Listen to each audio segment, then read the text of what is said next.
In this work, we present empirical results about the nature and articulation complexity of user-defined gestures performed from the wheelchair space with the goal of understanding wheelchair users' preferences for on-body, in-air, and on-wheelchair gestures to control interactive systems.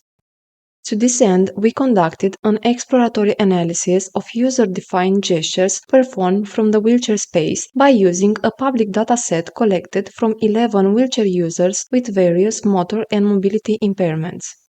To extract information about gesture nature and articulation complexity, we used a combination of McNeil's gesture theory and a taxonomy from human-computer interaction introduced for gesture elicitation studies for purposes of interacting with computer systems. For example, we grouped participants' gestures into 4 categories of gesture nature according to the expressivity of the underlying movement.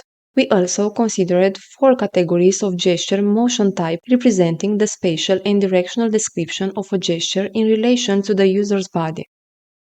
We found that about 50% of the gestures proposed by the wheelchair users from our study were deictic in nature, and about 50% of the gestures were directed towards the body.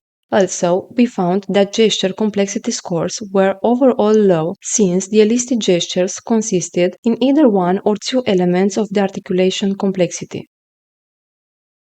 To better understand our results, we looked at the relationships between the nature, complexity, motion type, and production time characteristics of user-defined gestures. For example, we found a statistically significant negative linear correlation between gesture complexity and the percentage of observed deictic gestures. Based on our findings, we suggest the existence of a potential expressivity complexity trade-off for accessible gesture input to be examined more closely in future work, including for other user groups, interactive devices, and systems that use gesture-based input.